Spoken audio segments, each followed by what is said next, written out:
मुख्यमंत्री भूपेश बघेल ने 15 अगस्त को प्रदेशवासियों के लिए ऐतिहासिक सौगात का ऐलान किया। सीएम भूपेश बघेल ने स्वतंत्रता दिवस पर झंडा वंदन के बाद प्रदेश की जनता को संबोधित करते हुए छत्तीसगढ़ में जिलों का पुनर्गठन करते हुए 4 नए जिले गठित करने की घोषणा कर दी। लेकिन इस ऐलान के साथ ही नए विवाद भी शुरू हो गए। कोरिया जिले के चिरमिरी में जिला मुख्यालय बनाए जाने और मनेन्द्रगढ़ जिले के नाम में चिरमिरी जोड़ने को लेकर भूख हड़ताल देखने को मिली, जबकि अंबागढ़ चौकी के लोग चाहते हैं कि जिले का मुख्यालय उनके यहाँ बने। तो बिलाईगढ़ सतनामी समाज का गढ़ है। यहाँ के लोगों का कहना है कि उन्हें सारंगगढ़ जिले में शामिल नहीं होना है। तो वहीं भाटापारा में भी अलग जिले के लिए आंदोलन की तैयारी है। जिस दिन मेरे सभी भाई संतुष्ट नहीं हो जाते हैं निर्णय से और नहीं कहते हैं कि हाँ ठीक है हम संतुष्ट हैं, तब तक मैं मंच पर नहीं चढ़ूँगा। वो उनका सोच बिल्कुल गलत है, क्योंकि हम लोग बैकुंठपुर जब जिला बना तो मनेन्द्रगढ़ वासी तो आंदोलन करने के बाद भी बेचारों को उनका हक नहीं मिला। आज जब 38 साल के बाद अगर हमारा हक मिला है, इस प्रकार कर रही हैं तो बिल्कुल गलत है। हम उसका विरोध करते हैं। हमारे क्षेत्र से भी अगर कोई नया जिला बना है, नए जिला को व्यवधान कोई डालेगा तो बर्दाश्त नहीं करूँगी, चाहे वो कोई भी हो। बीजेपी भी सरकार के इस फैसले का समर्थन नहीं कर रही है। उसका मानना है कि नए जिले बनाने से फायदा कम और नुकसान ज्यादा होगा। जिनको ब्लॉक बनाया गया, ये सरकार ब्लॉक बनाने में तो फेल हो रही है, तहसील बनाने में फेल हो रही है और जिला बनाने की बात कर रही है। पहले उन ब्लॉकों को जहां पर वो ब्लॉक ही नहीं है वो जिले बन जाएंगे, जहां पर कोई इंफ्रास्ट्रक्चर नहीं है, वो तहसील नहीं है वो जिले बन जाएंगे। तो पहले तो इंफ्रास्ट्रक्चर जहां पर पर्याप्त मात्रा में हो उसके बारे में विचार करना चाहिए। और सरकार की जो आर्थिक हालत है, उस आर्थिक हालत में ऐसा नहीं लगता है कि उन जिलों में इंफ्रास्ट्रक्चर ये सरकार तैयार कर पाएगी। इसलिए इन जिलों का उनको नुकसान ज़्यादा होगा, फायदा नहीं होने वाला। इस फैसले को लेकर सरकार का अपना तर्क है। सरकार का मानना है कि नए जिलों का ऐलान लोगों की मांग पर किया गया है। लोगों की बेहतरी और विकास के लिए नए जिले बनाए गए हैं। लेकिन फैसले के बाद उठ रहे विरोध के स्वर को संतुष्ट करना सरकार के लिए एक बड़ी चुनौती होगी।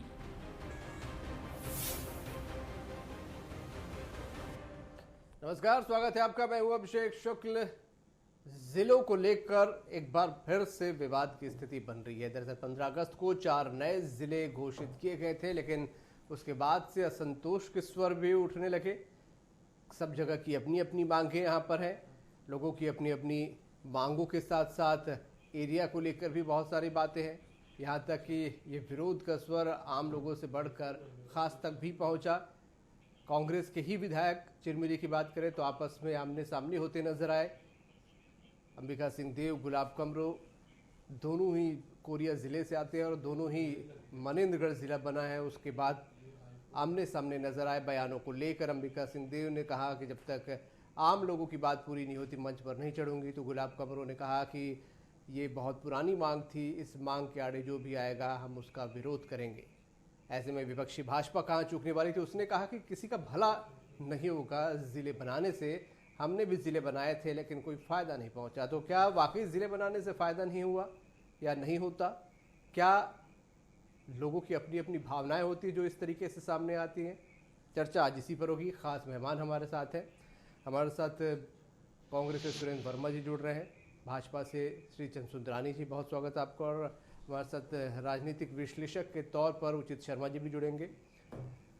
सुरेंद्र वर्मा जी, बहुत सारे विरोध के स्वर उठे, आपने देखा, असंतोष है, अलग अलग तरीके का संतोष है, क्षेत्र शामिल करने न करने को लेकर असंतोष है, ज़िला के नाम को लेकर असंतोष था।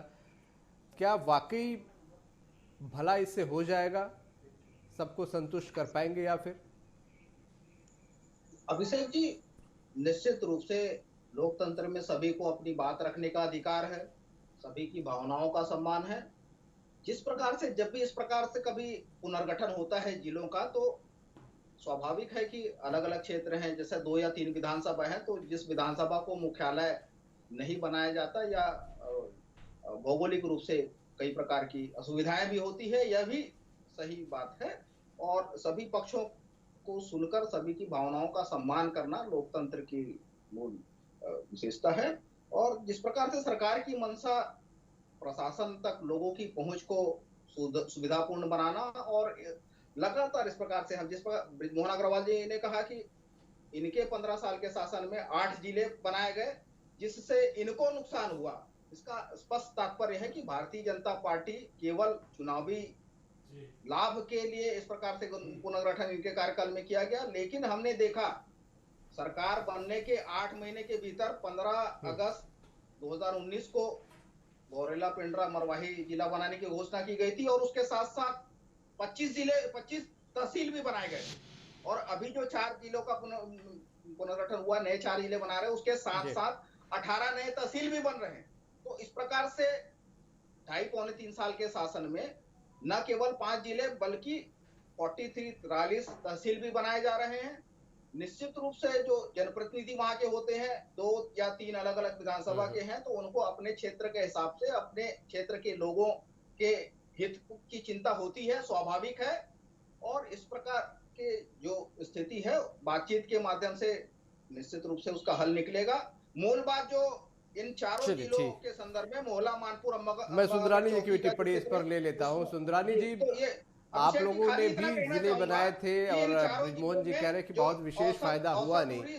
कांग्रेस के समय 4 जिला यहाँ पर बना है, इन 4 जिलों को लेकर भी कई जगह पर असंतोष की स्थिति है। चिरमिरी में तो अभी भी भूख हड़ताल पर लोग बैठे हुए हैं। आप लोगों का क्या मानना है कि वाकई भला इससे नहीं होता, जैसा कि या फिर सुरेंद्र वर्मा जी बोल रहे हैं कि आप लोगों ने चुनाव के समय बनाए थे इसलिए भला नहीं हुआ? देखिए अभिषेक जी, हम निश्चित रूप से छोटे जिलों के पक्षधर हैं, छोटे राज्यों के पक्षधर हैं। छत्तीसगढ़ राज्य भी बना तो अटल बिहारी वाजपेयी जी की सरकार के समय मिला, और हम छोटे जिले बनाने में भी महत्वपूर्ण भूमिका में रहे। 16 जिलों का छत्तीसगढ़ हमें मिला था, हमने 27 जिलों तक किया। लेकिन उस समय की परिस्थितियां और आज की परिस्थितियों में भिन्नता है। उस वक्त आर्थिक रूप से छत्तीसगढ़ सरकार सुदृढ़ थी, मजबूत थी। हमने ब्लॉक बनाए, हमने तहसीलें बनाई, वहां पे पूरी तरह से भवन वगैरह जितना भी निर्माण के काम थे हम लोगों ने कराए थे। पेंड्रा मरवाही का जिला आदरणीय भूपेश बघेल जी ने बनाया। वहां पे क्या हुआ, अगर हम गहराई में जाएंगे तो ऐसा लगेगा कि जिला तो बन गया पेंड्रा मरवाही, लेकिन जिला बनने के बाद जो विकास के काम वहां होने से विकास नहीं हो पाए, क्योंकि पुराने जिलों में ही विकास नहीं हो पा रहा है, तो नए जिलों के लिए कहां से पैसा आएगा। छत्तीसगढ़ सरकार की माली हालत बहुत खराब है। 36,000 करोड़ रुपए का कर्ज यह सरकार अभी तक ले चुकी है, और ऊपर से 4 जिलों का इन्होंने घोषणा की है। जनता में भी असंतोष है, जिलों के विभाजन से असंतोष उभरा है। कहीं न कहीं कांग्रेस पार्टी अंतर्कलह से परेशान है इस मुद्दे पे, और बहुत सारे जिले, और फिर महंत जी ने एक नया शिकवा छोड़ दिया कि और 4 जिले बनाने की आवश्यकता है, 36 जिले करने की बात है। तो कहीं न कहीं अलग अलग आवाज कांग्रेस पार्टी की तरफ से निकल के आ रही है।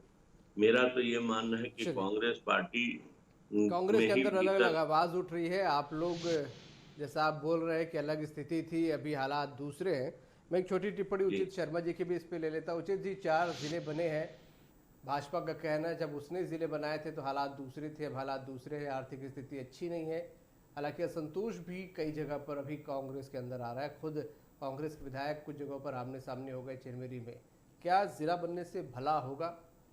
देखिए, ये विकास के लिए सतत प्रक्रिया है। नए जिले जितने भी बनाए जाते हैं या नए राज्य जितने भी बनाए जाते हैं, विरोध के स्वर तो उठते हैं। ये एक लाजमी भी है। कुछ लोग रुष्ट होते हैं, कुछ नाराज होते हैं, कुछ खुशी जाहिर करते हैं, किसी की पुरानी मांग पूरी हो चुकी होती है। तो ये डिसेंट्रलाइजेशन जब भी होता है, ये विकास का एक सतत, इसको पहले आप बोल सकते हैं, सतत के लिए किया जाता है, विकास के लिए किया जाता है। इकोनॉमिक्स में जो डिसेंट्रलाइजेशन का सिद्धांत है कि जिस तरीके से आप जितने छोटे छोटे पार्ट में आप रहेंगे, आपको एडमिनिस्ट्रेशन डिसीजन में, आपको अन्य चीज़ों पे लेके, आपको जो आप उस पर निरीक्षण कर सके, जो निगरानी कर सके, मैपिंग कर सके, तमाम फायदे हैं जिले बनाने के। लोगों पे अपेक्षाएं भी रहती है कि भाई मेरा जिला मेरे पास हो, मेरा मुख्य जिला का मुख्य कार्यालय मेरे पास हो। तो ये कभी भी जब भी जिले बनाएंगे तो कुछ ना कुछ विरोध होगा। आज से 15 साल पहले भी ये हुआ था, आने वाले 15 साल बाद भी होगा। तो लोग विरोध की स्वर उठेंगे, लेकिन इसके कई राजनीतिक मायने होते हैं। लोग सरकार जो सत्ता में है वो जेलें बनाएगी, विपक्ष उसका विरोध करेगा, वो अपने राजनीतिक बयान जरूर है कि अभी आर्थिक हालत अच्छे नहीं है, जिले नहीं बनाना चाहिए, तो लेकिन क्या खुले मन से पूर्व विधायक जी बोल पाएंगे क्या जिले बना के आपने गलती की? क्या वो कोप भाजक बन पाएंगे वहां के लोगों को? आप अगर इतने ही आप अगर इसके विरोध में हैं तो विरोध के स्वर भी आप बोलिए कि हम इस जिले के विरोध में हैं क्योंकि आर्थिक हालत ठीक नहीं है। अगर ऐसा देखिए, पैसे आज हैं नहीं है ये बात की बात है, जिले बनाने की घोषणा हुई है तो निरंतर वहां विकास होगा। ऐसा नहीं कि जिले बना के छोड़ दिए जाते, कोई भी सरकार आज नहीं, 6 महीने बाद, साल भर बाद उसमें जितने इंफ्रास्ट्रक्चर डेवलप होने चाहिए वो होंगे, जितने भर्तियां वहाँ होनी चाहिए थी, जितने लोगों का अपॉइंटमेंट वहाँ होना चाहिए था होगा, जितने लोगों का डेपुटेशन पे जाना या जो भी अन्य तरीके के एडमिनिस्ट्रेटिव डिसीजन है वो वहाँ होंगे। लोग बैठना तो शुरू हुआ, कुछ निर्णय तो हुआ, जो एक अच्छा है, इसका स्वागत करना चाहिए। सुरेंद्र वर्मा जी, आर्थिक स्थिति अच्छी नहीं है भाजपा का कहना है, इसलिए इस वक्त बनाने की जरूरत नहीं थी, या संतोष भी आपस में वो यहाँ पर उठ रहे हैं। भाजपा ने जब बनाया था तो उसके उस समय हालात दूसरे थे, आर्थिक स्थिति अच्छी थी, विकास कैसे होगा, जिले तो बना दी। अभिषेक जी, माननीय सुंदरानी जी न केवल पूर्व विधायक हैं बल्कि व्यवसायी भी हैं। आज चर्चा कर लें कि आर्थिक स्थिति पहले कैसी थी और अभी कैसी है, और देश में जहां अर्थव्यवस्था लगातार उल्टे पांव भाग रही है, कृषि के क्षेत्र में छत्तीसगढ़ राष्ट्रीय औसत से 1.4% बेहतर है, सेवा के क्षेत्र में हम 8% बेहतर हैं, और उत्पादन में भी हम राष्ट्रीय औसत से लगभग 4% बेहतर हैं। तो किस हिसाब से सुंदरानी जी ये कहते हैं कि छत्तीसगढ़ की आर्थिक स्थिति अच्छी नहीं है? 15 साल इनके शासन में जल, जंगल, जमीन, बिजली, पानी, सड़क, खनिज, तमाम संसाधन सरप्लस रहे, इनको फंड भी सरप्लस मिला।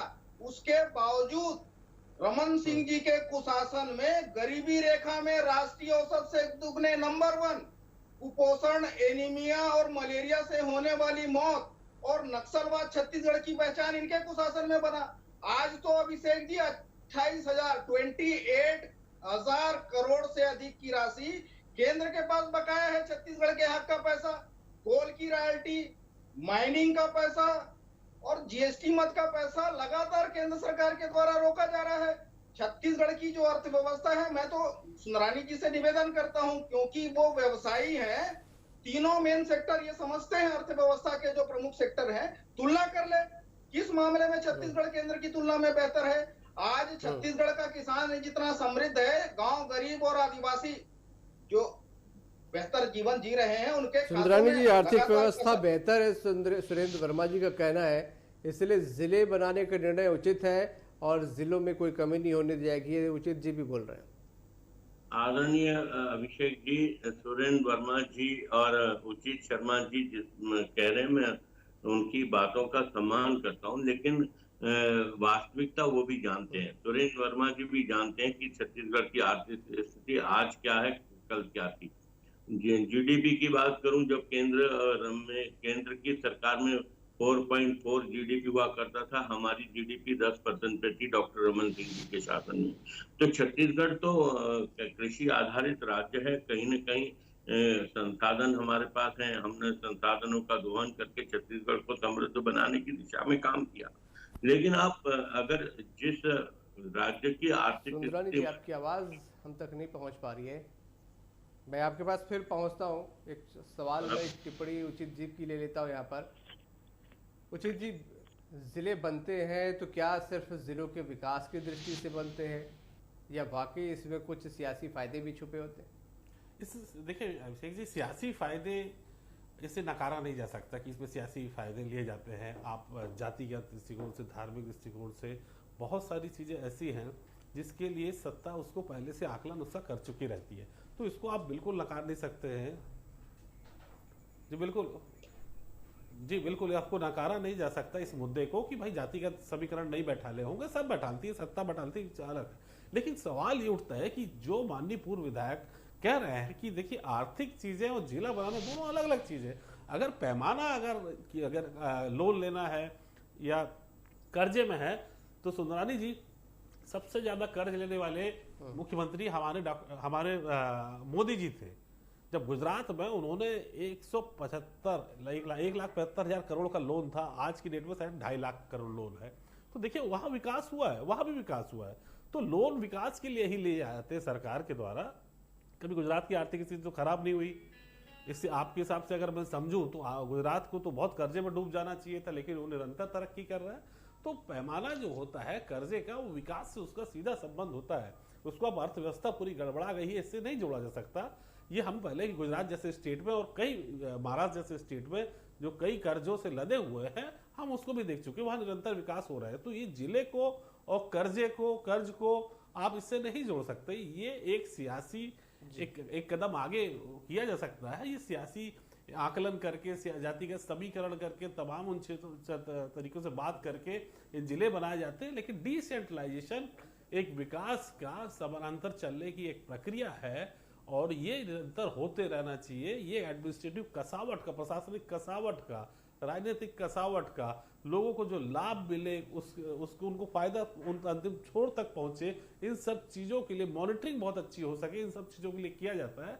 तो ये इसको राजनीति से नहीं जोड़ना चाहिए। अच्छा है, स्वागत करना चाहिए विपक्ष को भी इस पे। ठीक, सुंदरानी जी आप अपनी बात कंटिन्यू करें। देखिए, मैं सुरेंद्र वर्मा जी को भी सुन रहा था, भाई उचित जी को भी सुन रहा था। उचित जी बड़े अच्छे ज्ञाता भी हैं और निश्चित रूप से उन्होंने तर्कों से अपनी बात को रखा है। लेकिन मैं ये कह रहा हूँ कि एक हमारा छोटा राज्य, गुजरात से तुलना छत्तीसगढ़ की नहीं की जा सकती। गुजरात की आय के सोर्स अधिक हैं, राज्य बड़ा है, दुगना करीब छत्तीसगढ़ से दुगना राज्य होगा।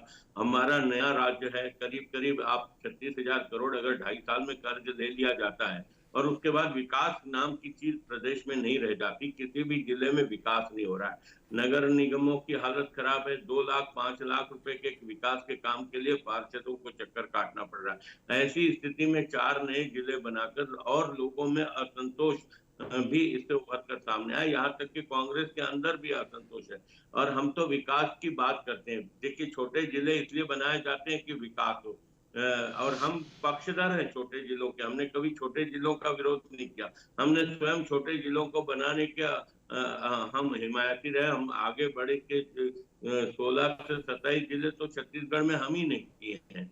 तो लेकिन परिस्थितियां और राजनीतिक समीकरण, राजनीतिक कारण, कहीं न कहीं विभाजन हुआ है। तो जिस प्रकार से या तो पहले जनता के बीच में राय ली जानी चाहिए थी, जनता को संतुष्ट करने का प्रयास किया जाता, अपने जनप्रतिनिधि, कांग्रेस के जनप्रतिनिधियों को संतुष्ट करने का प्रयास किया जाता।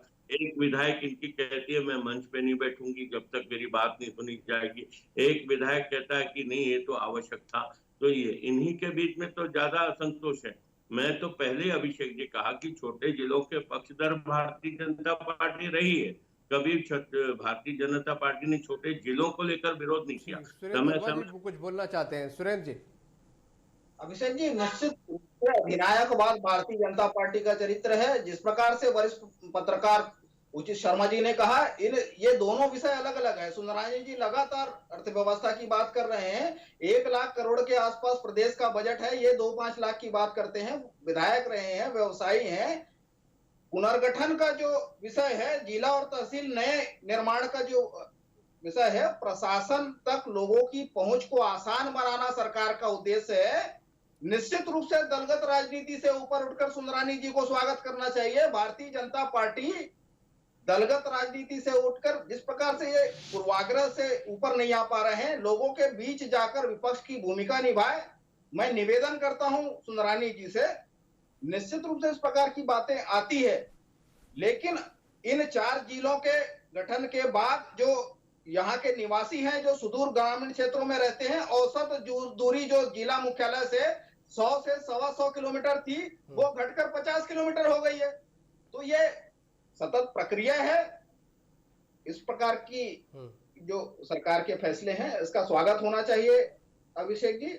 ठीक, सुंदरानी जी, मैं एक कमेंट आपका चाहूंगा इस पर। सतत प्रक्रिया है और जैसा कि उचित जी भी बोल रहे हैं कि अगर बन जाते हैं जिले, फायदा होता है, धीरे धीरे फंड की भी व्यवस्था हो जाती है, लोगों को फायदा होता है, दूरी घटती है। तो आप खुद भी इसके पक्षधर है, बता रहे छोटे जिलों के। देखिए अभिषेक जी, मैंने छोटे जिलों का कहीं विरोध किया हो तो आप बता दें। मैं तो लगातार कह रहा हूँ भारतीय जनता पार्टी पक्षधर रही है। हालांकि आदरणीय सुरेंद्र जी कह रहे हैं, पहले असंतोष अपने पार्टी में तो रोक लें। इनके पार्टी के लोग सड़क पे हैं, अभी भारतीय जनता पार्टी सड़क पे नहीं है। अगर वो कह रहे हैं कि विपक्ष को आगे आके इसकी तारीफ करनी चाहिए तो पहले अपने पार्टी के लोगों को तो समझा ले कि समय दीजिएगा। सुरेंद्र वर्मा जी को तो पहले अपने पार्टी के लोगों को संतुष्ट कर ले, और कितने जिले बनाना है महंत जी से बात कर ले। अलग ये तो मैं कहूंगा अभिषेक जी, ये एक ऐसा रेडियो है, अलग अलग बैंड पे अलग अलग आवाज कांग्रेस पार्टी की निकलती है। भारतीय जनता पार्टी हमेशा एक बैंड का रेडियो रहा है। कभी भारतीय जनता पार्टी में कभी इस प्रकार का विरोध नहीं हुआ। इन्हीं के पार्टी के विधायक सड़क पे आके विरोध कर रहे, धरना दे रहे, प्रदर्शन कर रहे, मंच पे नहीं बैठने की बात कर रहे, तो आगे आके किसको कहने की जरूरत है, भाजपा को कि कांग्रेस के लोगों को? ठीक है, मेरे पास समय बस आज इतना ही था, मुझे इसे समाप्त करना पड़ेगा। सुरेंद्र जी, मैं माफ़ी चाहता हूँ, समय नहीं दे पा रहा आपको, क्योंकि समय मेरे पास इतना ही था। मुझे इसे ख़त्म करना पड़ेगा, इस चर्चा को यहीं रोकना होगा। बहुत शुक्रिया आप सभी का इस चर्चा में शामिल होने के लिए। तो 4 जिलों का ऐलान हुआ है, तरह तरह की बातें आ रही है, कहीं विरोध के स्वर भी उठ रहे हैं। हालांकि विश्लेषक मान भी रहे हैं कि ज़िले बनेंगे, दूरियां कम होंगी तो विकास भी होगा। जहां तक फंड की बात है तो धीरे धीरे फंड का भी इंतज़ाम हो जाएगा।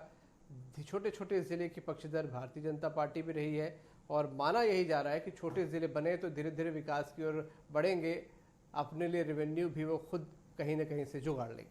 आज का मुद्दा में इतना। नमस्कार।